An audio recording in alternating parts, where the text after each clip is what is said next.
Hi friends, supreme court ने civil मामलों को तेजी से निपटाने के लिए देश की सभी अदालतों के लिए दिशा निर्देश जारी करे हैं। जस्टिस एस रविंद्र भट्ट और जस्टिस अरविंद कुमार की खंडपीठ ने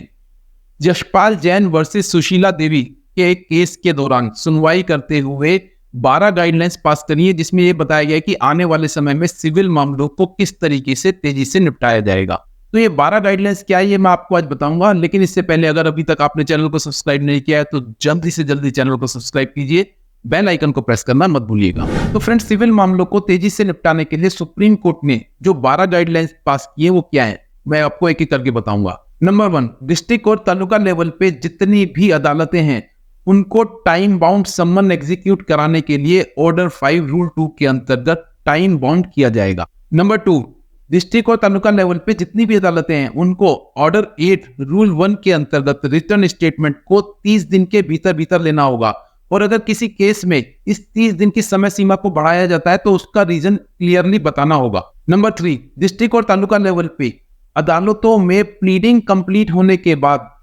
केसेस को अल्टरनेट डिस्प्यूट रिजोल्यूशन सिस्टम के अंतर्गत मीडिएशन में भेजा जाएगा, और अगर मीडिएशन 2 महीने में नहीं निपटता है तो ऐसे केस को दिन प्रतिदिन डेट लगा करके सुना जाएगा। नंबर 4, सुप्रीम कोर्ट ने यह भी बोला है कि अल्टरनेट डिस्प्यूट रिजोल्यूशन सिस्टम के अंतर्गत अगर पार्टीज की सुलह नहीं होती है तो ऐसे केस के अंदर 1 सप्ताह के अंदर ओपन कोर्ट के अंदर इशू फ्रेम हो जाने चाहिए। नंबर 5, अब इशू फ्रेम होने के बाद दोनों पक्षों के वकीलों को बुलाया जाएगा, उनके अंतर्गत डेट दी जाएगी और आने वाले समय में दिन प्रतिदिन उसकी सुनवाई करके केस को जल्द से जल्द निपटाया जाएगा। नंबर 6, सुप्रीम कोर्ट ने यह भी बोला है कि डिस्ट्रिक्ट और तालुका लेवल पे जितने भी जजेस हैं उनको अपने पास एक तारीख की डायरी मेंटेन करनी होगी, और ऐसे केसेस में जहां पर गवाही होनी है उनको ऐसी डेट दी जाए जहां पर भीड़ भाड़ का समय ना हो, ताकि गवाही को एक ही दिन में पूरा किया जा सके। नंबर 7, सुप्रीम कोर्ट ने एक ऐसी भी डायरेक्शन पास की जहां पर बोला है कि दोनों पक्ष के वकीलों को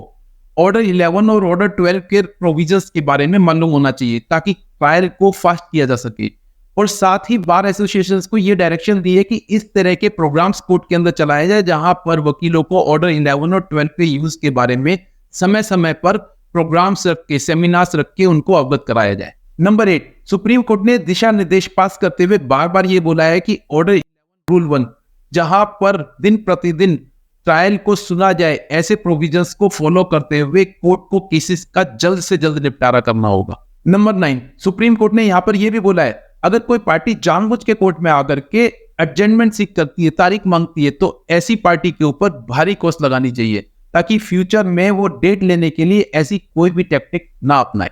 नंबर 10, अब यहां पर यह भी बोला गया है कि अगर किसी केस में एविडेंस कंप्लीट हो जाता है, गवाही कंप्लीट हो जाती है, तो ऐसे केस के अंदर ऑर्डर 20 के अंतर्गत जल्द से जल्द आर्ग्यूमेंट की डेट रख के उसका निपटारा किया जाए। नंबर 11, सुप्रीम कोर्ट ने यह भी बोला है कि सभी अदालतों के पास जो 5 साल से अधिक पुराने केसेस पेंडिंग है उनकी एक लिस्ट बना करके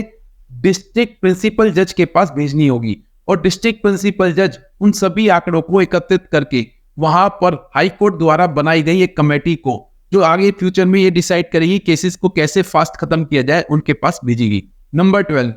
यहां पर सुप्रीम कोर्ट ने ये बोला है कि जो हाई कोर्ट द्वारा कमेटी बनाई जाएगी मामलों को तेजी से निपटाने के लिए, वो हर महीने एक मीटिंग करके ऐसे मामलों को जो काफी समय से पेंडिंग है उनके लिए डायरेक्शन पास करेगी और ऐसे मामलों को जल्द से जल्द निपटाने के लिए स्टेप्स लेगी। तो फ्रेंड्स, सुप्रीम कोर्ट ने 12 गाइडलाइंस तो पास की, साथ में ये भी बोला कि इन सभी 12 गाइडलाइंस को देश की सभी हाई कोर्ट्स में भेजा जाए, और ये हाई कोर्ट सभी निचली अदालतों तक इन दिशा निर्देशों को भेजे, ताकि आने वाले समय में सिविल केसेस को जल्द से जल्द निपटाया जा सके। तो आपका क्या कहना है कि इन गाइडलाइंस के पास होने के बाद आने वाले समय में देश में जो सिविल केसेस पेंडिंग हैं, क्या उनको समय पे निपटाया जा सकेगा? क्या इन गाइडलाइंस को पूरे तरीके से देश की सभी अदालतों के ऊपर फॉलो किया जाएगा?